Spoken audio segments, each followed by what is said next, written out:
Welcome to Mandy the ABA and Aditi the OTs podcast. We are two women across two time zones, from two cultures, two allied health fields, offering two very different perspectives. Yet with a common goal of breaking down barriers and creating breakthroughs to promote interprofessional collaboration.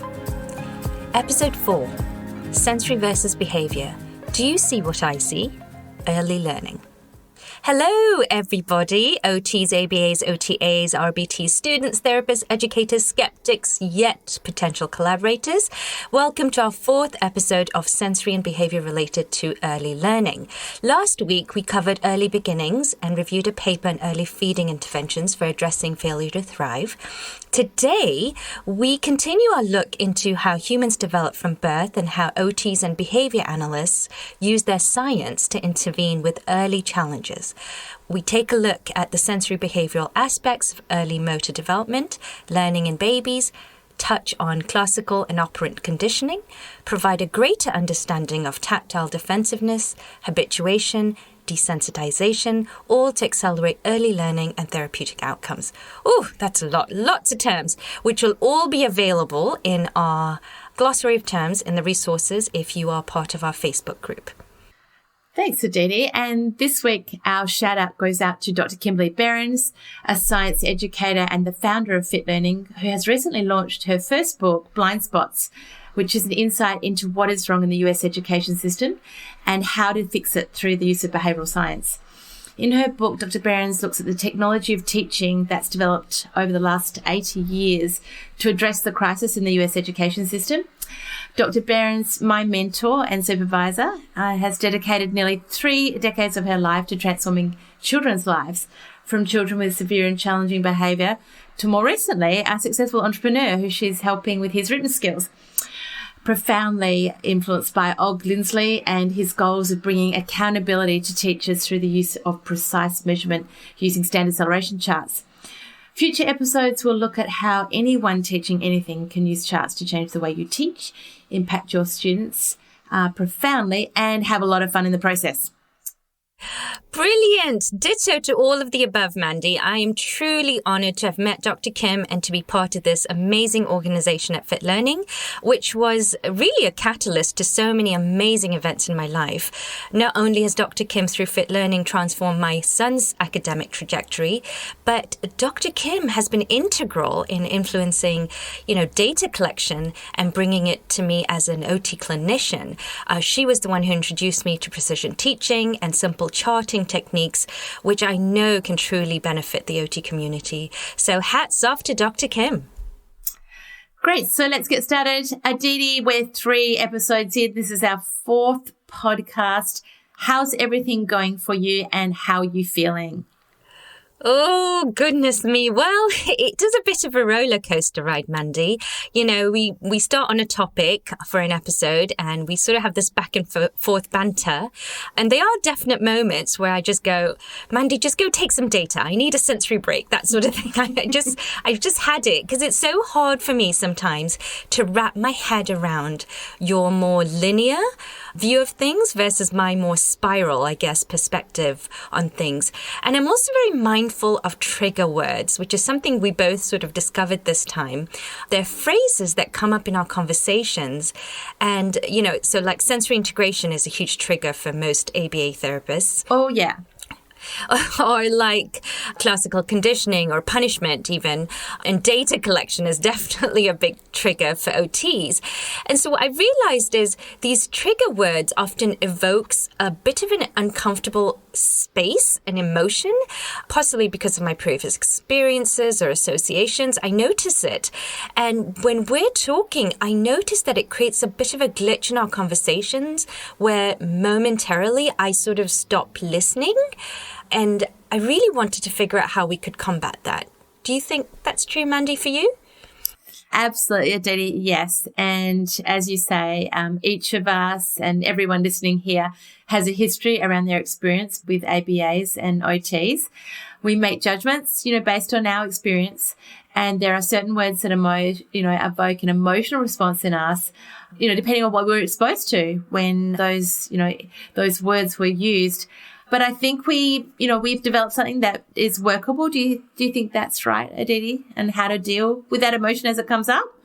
I do actually. I think it's about creating a space and shelving our issues. So to combat this trigger, which is inevitably going to happen, and, as it creates a real roadblock to our collaboration, we came up with a pause button. So Mandy and I both invoke the right to pause the conversation to address our triggers.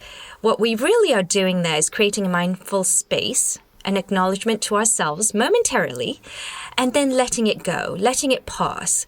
The aim here is to pause to ponder and not let it paralyze the conversation and listening to each other. So you will hear us using that throughout our conversations.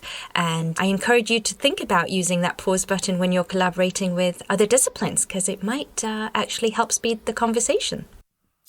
Yeah, it's quite a challenge we took on, isn't it? Recording a podcast on opposite sides of the world on a highly controversial area of practice, two very different fields, behavioural analytic interventions and then occupational therapy. Do you think we're brave, altruistic, or we're just a little bit crazy? What do you think? Well, I'm brave and altruistic. I think you're crazy. Well, on that note, on the note of craziness, we did want to have a little disclaimer here, or at least I did, and that is my background initially was, corporate finance. I moved into this field because of my daughter's journey. I have studied and worked in this field now for 16 years and travelled the world and spent lots of time in different programs before I found my way to fit learning and precision teaching. So I have had quite a journey, particularly into the field of autism and severe and challenging behaviours. But I am what I call a scientist practitioner, and I am not an expert in everything. I, know enough to do extremely good quality work with the clients that I work with. But in this episode in particular, we really delve into areas that researchers spent a lot of time researching, and, they have a very, very good knowledge of these areas. So I am just putting a little disclaimer in here, Aditi, that I don't profess to be an expert in everything, and that I would love to hear from anyone if I have, overstepped the mark or overgeneralized things, because we are taking on a very big topic here, and, incredibly interesting how learning unfolds in babies and beyond. But yeah, I'm just putting it out there that we won't get everything perfect. Brilliant. Well, we never told each other it was going to be easy, Mandy, but I don't think we thought it was going to be this hard either. However, we both acknowledge that it's worth it. It truly is. So let's get chatting here. Yes. We're going to look at the account of earliest learning experiences in infants, and we're planning to look at how ABAs and OTs view the learning process, because this is really fundamental to each of our approaches and how we intervene. And if something has gone askew in learning, when there's a, physical problem or challenge, or even how to teach something functional to a very young child. Feeding was one of the issues in our last episode. And today we're going to talk about a case study of a 9-month-old preemie baby who's not quite engaging or exploring her environment actively. So before we delve there, though, I do want to clarify a myth that surfaced lately. Do ABAs only work with ASD clients? That is definitely a myth, Aditi. Some of our earliest work in the field of behaviour analysis was actually in psychiatric hospitals with patients with schizophrenia, but you'll find behaviour analysts anywhere that socially meaningful behaviour shows up, everywhere from eating in infancy to sleep disorders, excessive crying, to education, to habit reversal for dietary problems and drug addiction, into the field of sport, to the behaviour of employees and organisations, safety in the workplace, training parents, my particular area of passion. I have done work with acquired brain injury and brain injury following cancer interventions. There's a lot of our field does work in the areas of depression, anxiety, pain management, and, more recently in the area of acceptance and commitment therapy, or what, some practitioners might call mindfulness. We are, addressing how to live a fuller and happier life. So anywhere where you want to increase or reduce behaviour, you will find behaviour analysts. Obviously, its effectiveness in the area of developmental disabilities, in particular autism, is very well known because of some large case studies. and also some funding that has attached because of its effectiveness in teaching a broad range of behaviours, everything from language to self-care skills, sleeping, eating and toileting. And those behaviours in particular can be challenging in the field of autism and learning delays. So we are well known in that field. And while I learned about behaviour analysis as a result of my youngest daughter with autism, I was quickly able to apply that science to all other areas of my life, including my other daughter, who, having learned a lot of behavioural science in her exposure to it while observing her sister during therapy and in all sorts of different appointments, she would often call out to me, "Mum, are you using escape extinction with me?" So she became, quite the behaviour analyst herself. And today I'm very proud that she is one day going to qualify as a behavioural lawyer. And what an exciting world it is if you're a lawyer and you understand why people do what they do as well. Oh, priceless. No. How quickly do our children figure us out, eh? It works with husbands too, I dare say shamelessly I have used differential reinforcement instead of nagging my partner to take the trash out or make the first pot of coffee in the morning. And it works. Although I have to admit, my husband's caught on a bit. I noticed he used it on me the other day and I was like, what? Really? No. This is just something I know, not you. So understanding the science of human behavior is applicable to all aspects and so many aspects of life. And actually, Mandy, that's one of the reasons I opted to do it during my doctorate, to take that certification course, because I was like, behavior's everywhere. And if I know more, I can definitely do more, right? Knowledge is power. So let's take a look at the very beginning. What does early learning look like? Yeah, well, that's a good and a very big question, Aditi. The plan today is that we're going to look at where learning starts, how an OT or a behaviour analyst might account for developmental milestones, for instance, whether a behaviour is learned or unlearned, and whether it's within or outside the skin. So I'm very excited to get this very big topic and going. So, Aditi, let's start with what is an OT's perspective of how we learn from birth, what we're born with, and then how we develop as human beings. Well, development in the OT context is a very dynamic process, an interplay of nature and nurture. From birth on, we grow and learn because of our biology or our sensory motor abilities, which enable us to interact in the socially and physically stimulating aspects of the environment. So let's take an infant right out of the womb. There is no previous learning. They simply take information from their body functions, which is motor and sensory, through this multi-sensory experience, engage and learn from their environment. Or in some cases, they don't interact with their environment, which is often when they're referred to us in OT. So how does this compare to a behavioural account of right after birth, Mandy? Perhaps, Aditi, the most significant difference that I see when I'm looking at the literature of occupational therapy and ABA is that the field of behaviour analysis looks at an individual and their specific histories and the current environment that they're exposed to, as opposed to a developmental approach of accounting for learning. And in particular, what is pleasant or unpleasant to that individual, again, on their specific history of interactions with their environment and not on some assumption of what might be causing the behaviour. So you'll see methods developed to account for learning in one subject and not assume that this applies to all babies, for instance. Most important in all of early learning, of course, is the baby's interaction with their primary carer and how these interactions shape development or learning. In other words, in behaviour analytic terms, we don't use age as a metric to account for development. Aditi, what are some early developmental milestones that an OT might consider, for instance? Well, OT does take into account the environmental aspects, but the starting point is generally based on a delay in developmental milestones. Motorically, the presence of reaching, grasping, sitting with general expected time frame. The Peabody Developmental Motor Scales is used as a national standardized assessment tool to provide separate gross and fine motor scores. OTs and PTs both use it for children from birth through 5 years of age. And it has several subtests, measures motor abilities like reflexes, stationary, locomotion, object manipulation, grasping, visual motor integration.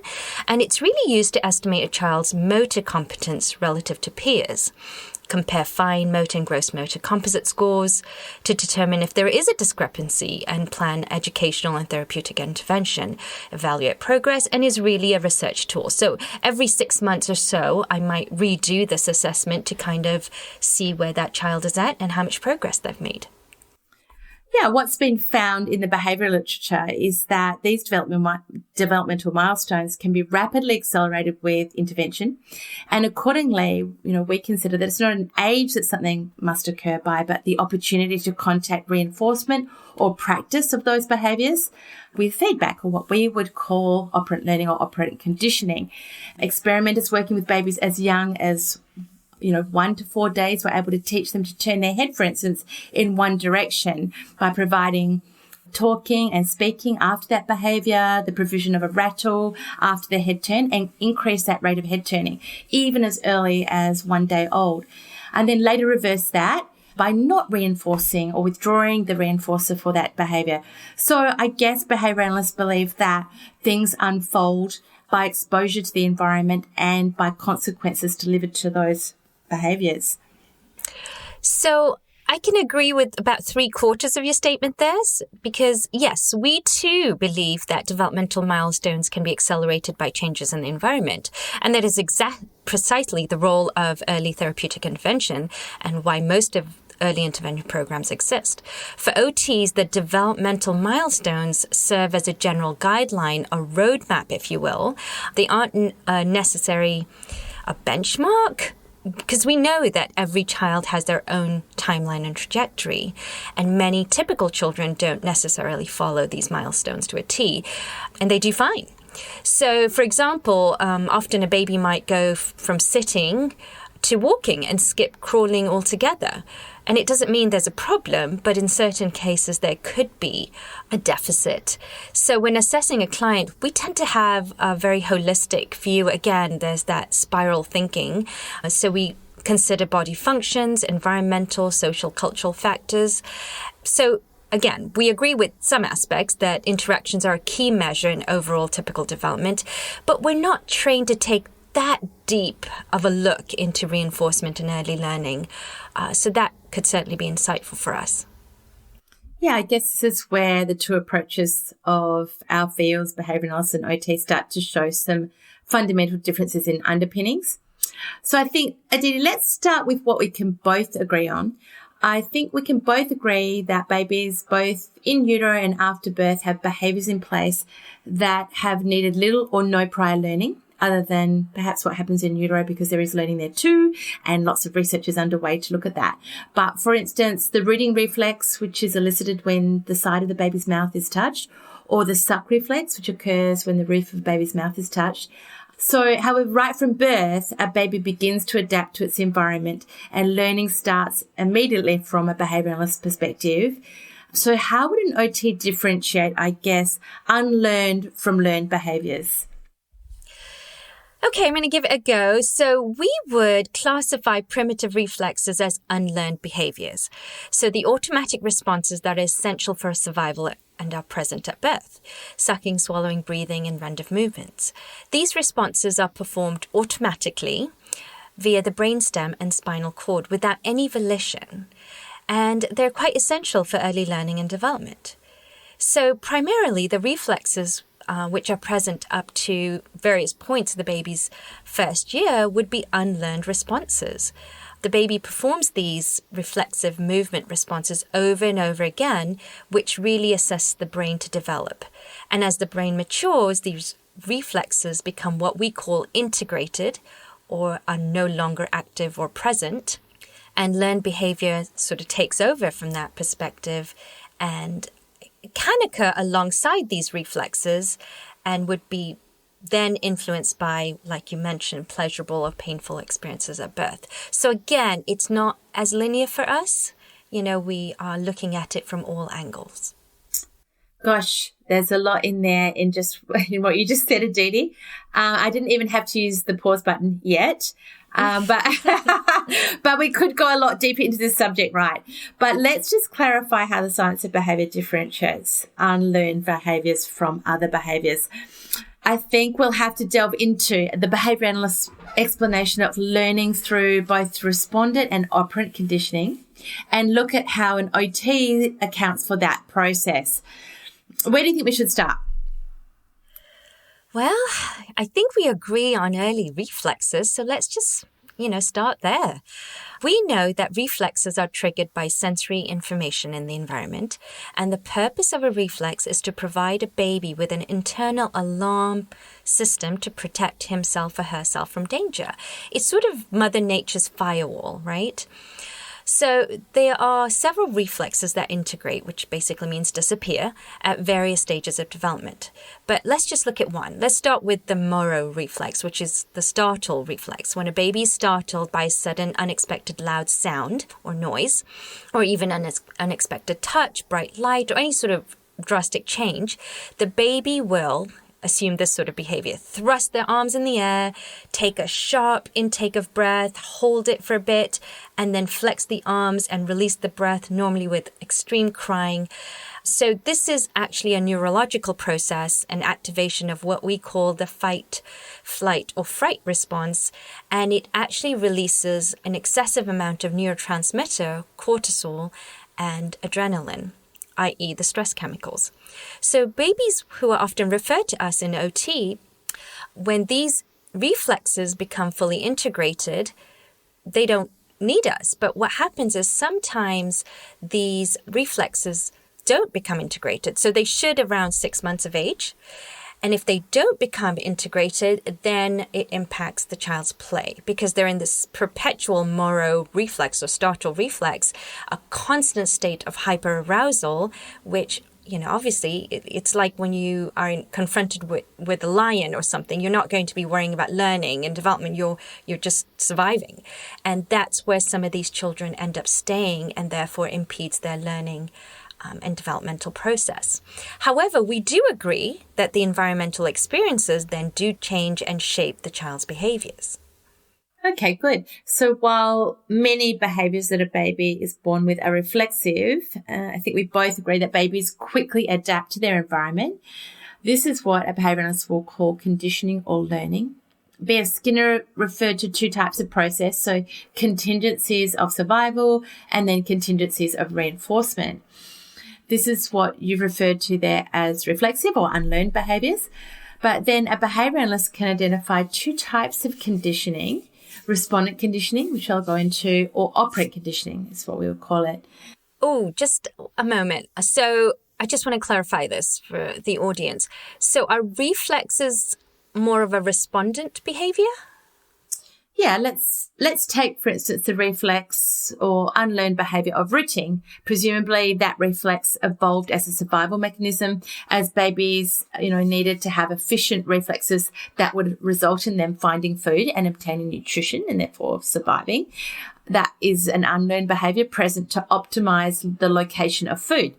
However, very quickly, a baby could associate signals that occur immediately before it engages in rooting, say, for instance, the sound of its mother's voice or the pressure applied to a baby's head, for instance, to turn it towards a breast or a bottle, which reliably signals the delivery of food, or what we would call Pavlovian or respondent conditioning. And subsequently, upon the baby engaging in that rooting, the delivery of warmth and milk and other stimuli that may then condition as reinforcers in themselves. So now there is a complex pattern here of learning around something that is unlearned and reflexive. So Mandy, just so we're on the same page here still, environmental factors and interactions have, a huge impact on early learning. How does this apply to preemies in the NICU or neonatal setting? Yeah, I think this is, a significant impact, of course, because these babies are exposed to, a very potentially stressful environments. Research with neonates is obviously very challenging because of the availability of babies for studies, particularly, premature babies, and the ability to put them in environments that are not impacted by, visual or auditory distractions, and that would impact, the assessment of interventions. But there have been studies that have looked at neonatal behaviours such as social behaviours and behaviours involving limbs, movement of arms and hands as legs. And as early as 1910, looked at very early learning. And in particular, one controversial study called the Little Albert experiment was published in 1920. Since that study was done, ethical guidelines have changed a lot, so it's very unlikely that this study would proceed today. But the study looked at how the question of fears or phobias condition in infancy, or what we would call Pavlovian conditioning. Whoa. I need to pause. I need to push the pause button, our very first one. Right, go ahead. So pause. Here is where all OTs, I just don't want them to go off the deep end, because I think a lot of allied health professionals in general, we all know about classical conditioning in Pavlov dogs. However, there is some hesitation to transfer its applicability to human behavior. And so since this is a bit of an incendiary point of view, I'd ask my fellow OTs to hang on a minute and pause all those emotions that might be evoked. And we will sort this out, hopefully, in future episodes. Thank you, Mandy, for being patient. Please continue where you left off. Okay, Aditi, I'll re-push the play button.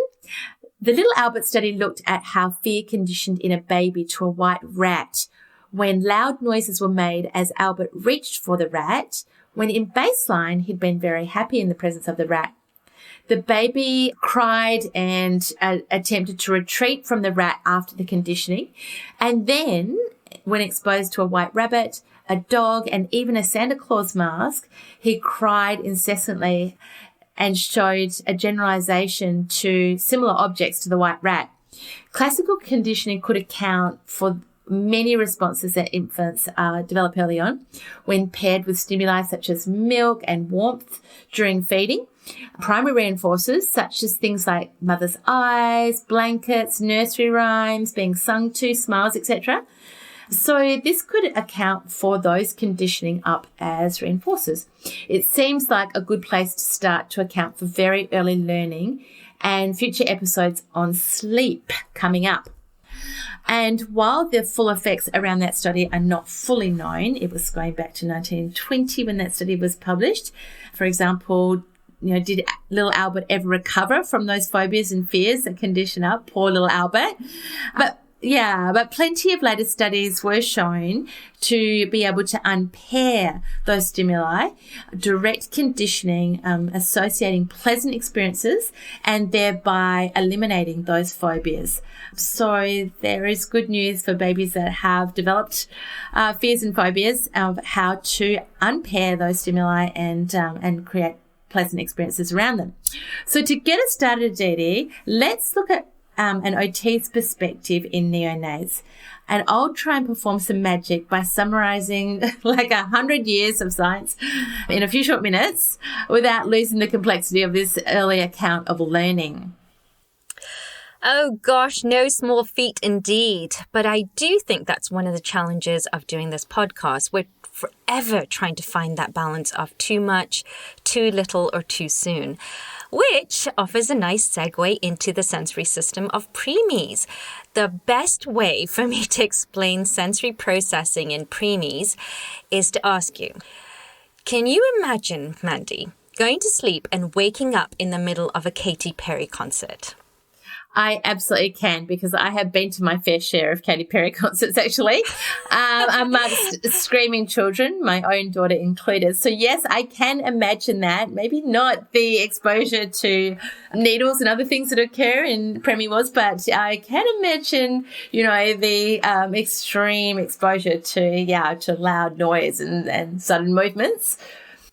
Yeah, so it's all about that extreme perception of all the sensory stimuli that's coming at you, right? So at a concert, it's loud or it's really dark, so it's hard to get a visual acuity there, and just chaos, right? That's exactly how a preemie infant feels.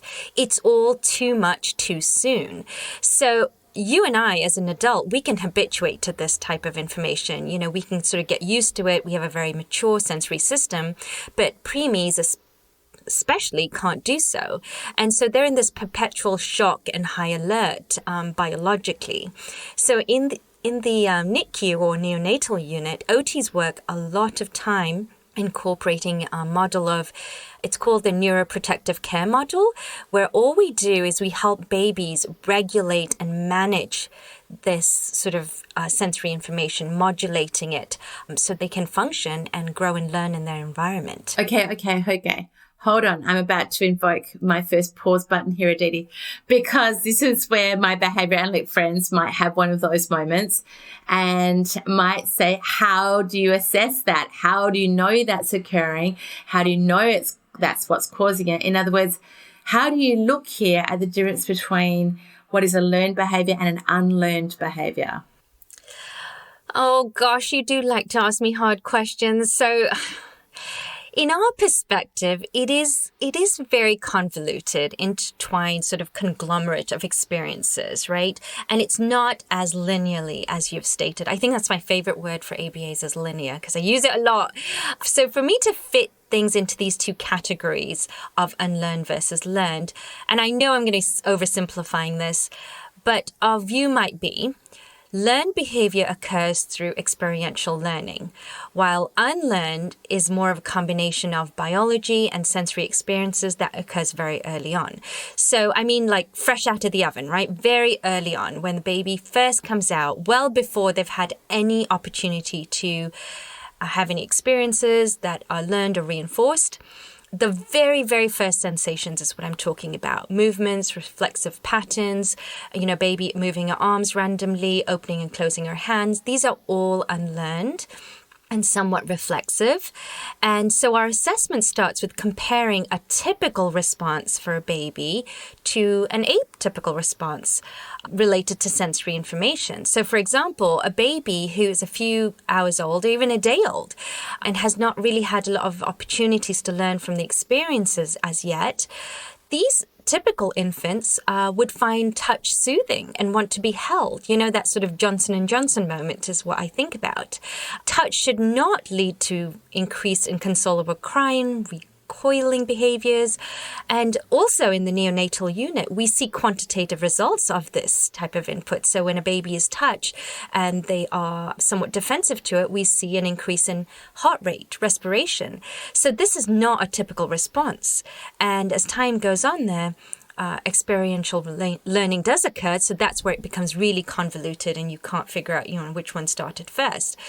But our starting point, I do think is vastly different between behavior therapists and OTs, but we do end up at the same point of learned behaviors through experience. Yes, Aditi. And remember in our last episode when we spoke of failure to thrive, where in some cases there may not be any medical reason why a child is not taking sufficient food. And this is where we could hypothesize that classical conditioning and operant conditioning or avoidance could have resulted in a negative experience around feeding or avoiding negative experiences by not feeding. So feeding a baby is a complex and sometimes stressful event involving, highly sensitive breasts on a mother's account, babies' mouths, etc. And then when you add in things like sleep deprivation or other children, partner arguments, etc., this is where behavioural accounts of learning make sense to the interventions that you spoke of. And this is where behavioural scientists in the world of research use experimentation to determine what is the cause of problems, not what one hypothesized is causing the problem. And so while your assumption in your case, in the preemie example, is possibly that a baby is feeling too much too soon, there is actually no way of knowing what's actually causing the problem under treatment, without experimentation. So crying and screaming, recoiling even, can be caused by a multitude of medical problems or, learned by the infant to respond to its environment. So is it necessary to call it sensory pain or is it just pain, Aditi? Alternatively, could the screaming be maintained by someone making the infant more comfortable after the screaming and therefore reinforcing that behaviour? So when you say, for instance, poor processing of pain, how does an OT assess that a baby is experiencing that? So my answer is yes, because It's all of the above. I mean, because we really do take a very holistic view, Mandy, in OT. That is what we're trained to do. We are not just, I mean, and maybe that's part of the problem, but I also think that's why it makes us open to be willing to look at other angles. We see that pain can obviously happen, manually and induced externally in the environment for a baby, right? Like the needles, etc., etc. But they're also intrinsically inside the body, the sensory pain receptors, they could be over responsive. Wait, Aditi, I need to use that pause button again. And I have a confession, and I think possibly many of my behavior analytic friends out there might have the same response as me at this point, that the use of the word sensory evokes for us, one of those pain points, and that is perhaps our history around sensory integration and interventions used in autism early intervention. Okay, I will press play. Okay, go ahead. There is no way to know, I agree with you, what's causing the discomfort. Is it intrinsic or extrinsic? So we as OTs aim to hit it from all angles. We try to address the problem as it could be all of the above. So based on the fact that researchers have found that children affected with sensory issues have quantifiable differences in brain structure, we know that there is a biological basis for sensory processing differences, which can lead to poor processing of sensory information and in turn results in atypical perceptions of pain and discomfort. So under a typical condition, maybe typical lighting that's found in a nursery, a baby would not find that uncomfortable, right? A newborn. But often we see babies in the neonatal unit, preemies, who are under distress in these typical conditions. And so we have designated protocols to address that problem if it is a problem. So we use low lighting, deep touch. We have these protocols to lessen the perceived painful experiences for the infant so they can thrive in the environment. So it might be more of a proactive measure in your point of view, but we are also very aware of external experiences and traumas that can influence an infant's behavior. But we know it more at more of an epidermal sort of surface level. And I think we could really understand a lot from behavior analysts in this area. But generally speaking, OTs spend a lot of time ameliorating all types of painful experiences, whether it's physical pain of needles or sensory pain, where the sensory system is over responsive to information in the environment. And is there a possible parallel here, Mandy? Or I might be reaching here, but is there a possible parallel to what we do as OTs in the NICU with preemies and classical conditioning? Are we in a way trying to prevent the infant from associating, sensory information like touch, sounds with negative responses? Yeah, I absolutely think there is some parallels here. There's a number of processes that you've described there that a behavior analyst could use as well. It's certainly what we would call desensitization, the behavioral process of desensitization, as I referred to earlier, that followed many studies after the Little Albert study of unwinding the effects of conditioned stimuli and exposing, babies to pleasantries in the presence of those stimuli. And so, yes, I think the difference is how we measure what we do. And I think maybe the best way to address this so we can show our differences and highlight our interventions and, what we would do is propose a case study. And this is a study that, very similar to something that both of us would have been exposed to in the past and been asked to provide advice and intervention on. So, Aditi, do you want to describe what that case study is that we're going to talk about? Yeah, brilliant. So we talked earlier on about case study of Stella, who is 9 months old. She's actually a premature baby born 3 months early, so she's 12 months, but developmentally portraying skills comparative to a 9-month old. She was in the neonatal unit for approximately 3 months and is currently receiving therapy in the home setting. So a little background on her skill set. She has difficulty with breastfeeding and is now mainly bottle fed. The reason for the referral is she's not maintaining eye contact, no imitation skills, not sitting up independently, and not reciprocating a smile or seeking comfort from her mum. She is now not able to hold her bottle, reach for toys, and actually gags or cries at the sight of certain toys that might be loud or have noise and light. So that's a little bit about Stella. What would you see when you got that type of referral, Mandy? Okay, so you mentioned there a variety of behaviours: seeking out toys, maintaining eye contact, imitation, tolerating light up toys. They are all behaviours that we can define separately and definitely intervene on. Perhaps we could choose just one to look at there. Let's talk about tolerating touch. This is certainly an intervention that I have done many times before. Let's start with how you or an OT would describe or define that. Sure. So again, we would base it on, typical versus atypical for a 9-month-old.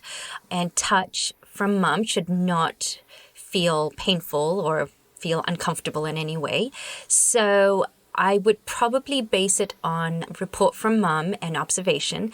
And what we're seeing would be defined as tactile defensiveness, which is a pattern of observable behavioral and emotional responses, which can be aversive and negative and out of proportion to certain types of tactile stimuli that most people would not find painful. That is a direct quote from Royan and Lane in 1991.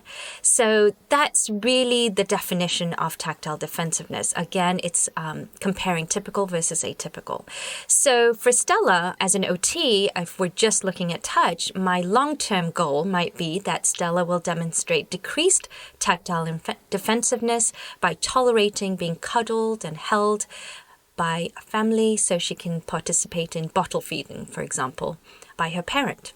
And my process would start by using data from parent questionnaire, the sensory profile, which is a set of norm reference standardized questionnaire designed to assess the sensory processing patterns and behavior of children. So based on that, I would get sort of a preliminary baseline score on Stella's tactile processing specifically. And in the sensory profile, the rating is like, is it typical or is there a definitive difference?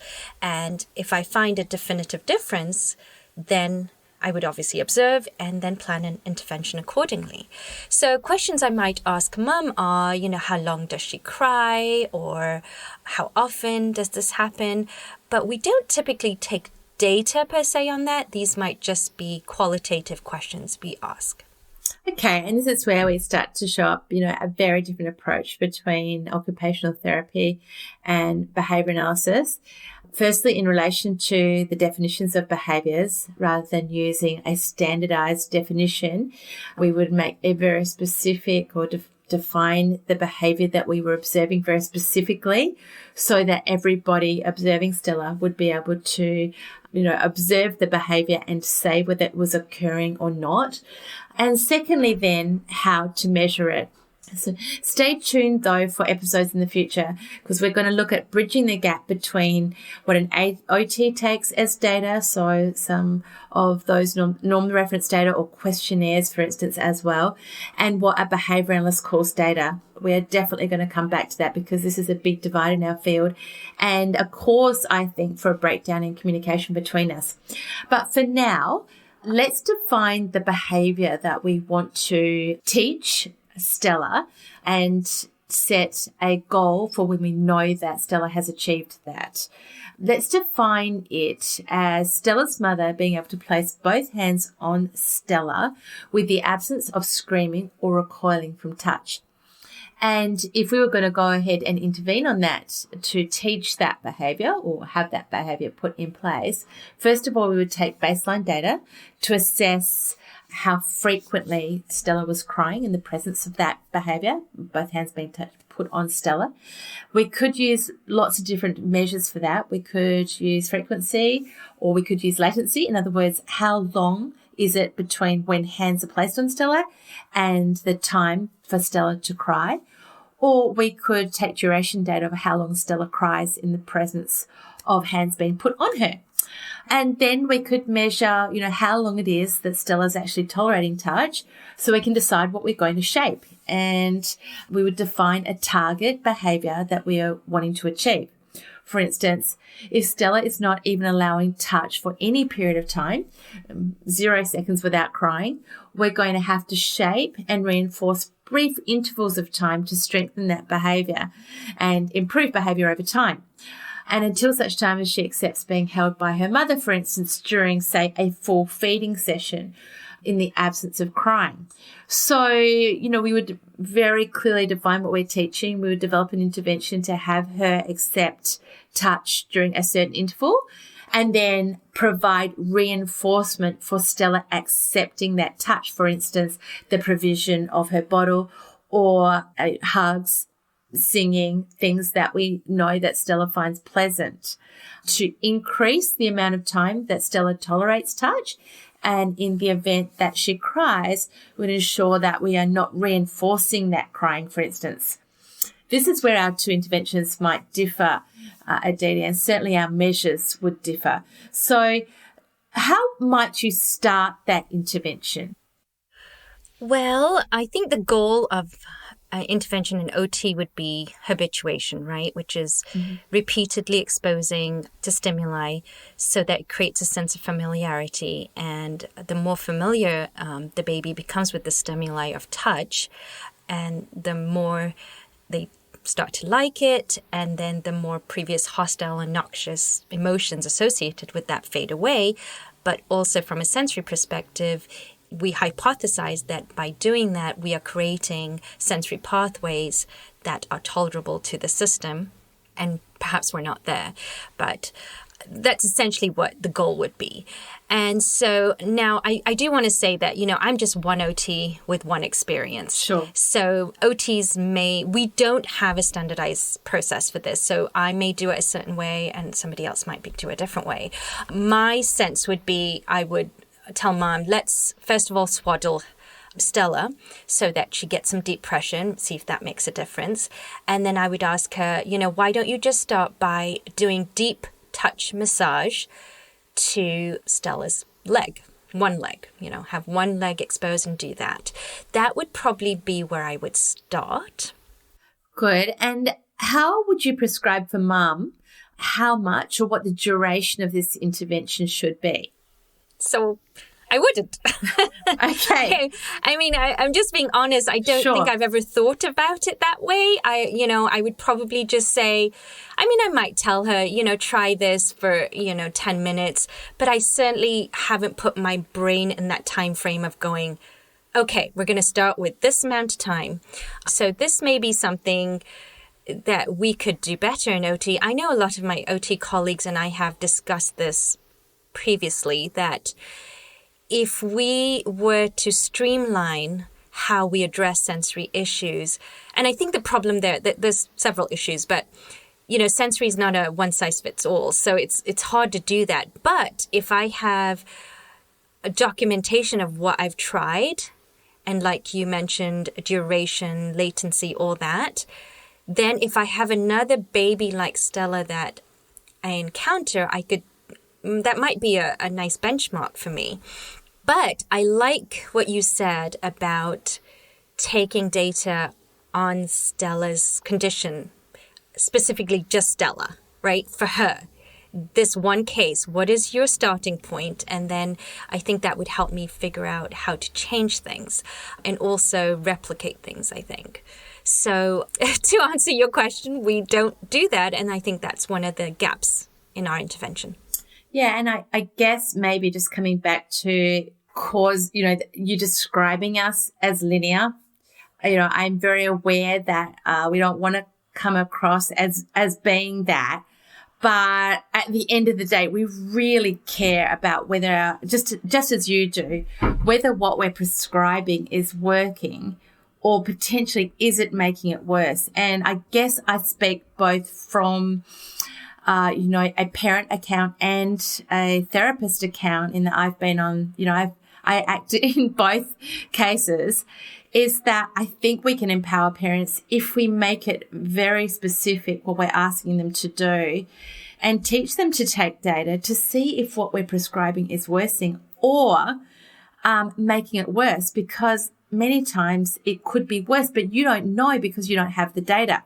So, for instance, what would you do if Stella cried during the intervention that you had recommended to mum? Well, this would depend on the parent. So if mum says to me, okay, I did what you said and Stella cried for an hour afterwards, I couldn't, calm her down. I don't think I can do this, which happens often, and it depends on the parent. Some parents can handle it, others can't. And also depends on how long Stella would cry. I would probably say to mum, because I'm in, saving mum mode, is, do something to calm her down. What works normally? Does a bottle help her calm down? Then I would say give her a bottle, which now, listening to you, I know that's not probably the right thing to do because I'm reinforcing some behavior somewhere, but that may be part of the problem. Yeah, well, in later episodes, we are going to look at reinforcement and, what we know in our science can improve or worsen a behavior. And that is something that occurs immediately after the behavior. If something pleasant occurs immediately after behavior, it's likely to occur again. If something unpleasant occurs immediately after behavior, it's less likely to occur again. That's a very obvious statement, but that's where our science, adds a lot of value. So, in Stella's situation, I guess what I would do is prescribe something that a parent could do consistently and provide her with data sheets to ensure that she had an intervention to trial. And if on first recommending that intervention, crying occurred, I would ask her to record what occurred, what happened before, what the behavior was, what Stella's behavior was, and what the consequence for that is, so I can determine whether, we were reinforcing crying and behavior, or whether the behavior that we were trying to teach was too much. So I would then, if it was, so we were asking, for instance, for her to tolerate touch for 20 seconds and crying was occurring, we could recommend a lesser amount of time and start to reinforce that behavior in the absence of crying by providing, for instance, praise and hugs and possibly a bottle, contingent on accepting a small amount of touch for the absence of crying. And I could prescribe to the parent, okay, let's try 20 seconds and then record whether crying occurred or not. I would demonstrate that for the parent through what we call behavioral skills training and teach her to take some data so that I could determine whether what she was doing was improving or worsening the behavior. But the key to, all learning from a behavioralist perspective is, something that happens after a behavior can strengthen it or weaken it. And in this case, we're looking at strengthening, tolerating touch. So in later episodes, we're going to look at this process of shaping behavior, the concepts of reinforcement, and, identify what it is that might be making a behavior better or worse, and how to deliver that reinforcement contingent on behavior that you want to see more or less of. So that's exciting ahead because I think we both have something to offer each other here in terms of some of the interventions you use. And I know there are things that you have already recommended that are adding to the tools that I can use when I'm dealing with challenging behavior. On the other hand, I feel like behavioralists have a lot to offer in terms of measuring the effectiveness of what we do. And I love there that you mentioned parent empowerment because that is my, real area of, love. And that is having parents be able to work with their children effectively. So let's move on. I think we had a lot of that we can learn from each other there. And next week, we're going to go on to talk about another S word, Aditi. And behavior analysts out there, it's not what you think. It's sleep. We're going to delve into the sensory and behavioural aspects of sleep in infancy. I can't wait for this episode. If you have a client or even a child of your own who might be struggling with sleep, you don't want to miss this episode. We're going to look at sleep challenges in infancy, and later on, in a later episode, we're going to discuss Patrick Fryman's bedtime pass, which I have used with a lot of success, and I absolutely love that sleep intervention. We'll be also launching our first deeper dive on sleep interventions, and specifically how to use the bedtime pass protocol. Exciting times ahead, Aditi. Lots to learn. Oh, gosh. I am so excited about the deeper dive, where we can really talk about a very specific and succinct issue and address it from a behavioral and OT perspective. Brilliant. All right, lovelies, send us your questions on cases, specifically for this one on speech. Please do send us your questions and comments on Facebook. Our goal is to provide you a dual perspective on sleep from both a behavioral and sensory perspective, but we need your help. We need to know, what are your questions? What are the issues that are currently happening in your practice, so we can address it from both ABA and OT perspective. Please do join our Facebook group, because you will have access to our resources, common terms for ABAs and OTs for this episode, and we will also share some latest research. Overall, please do leave us a review. I know it takes a little bit of time, but please do. It's so imperative to our growth and our collaboration. And I guess that's where I want to add my fine print disclaimer here. I am one OT with one set of experiences, and while I do my best to review the literature and garner from my colleagues and professionals, I certainly don't know anything more than the typical OT, and I would love any feedback and corrections or guidance, anything that you feel I should know. So please do leave us a review and reach out to us if you can shed any light on anything we've discussed. All right then, remember, you, me, ABA, OT, we are all the most valuable resource we have, each other. Without collaboration, our growth is limited to our own perspectives. So, #collaboration over competition. Until next time, bye-bye from the Windy City. And hooroo from down under.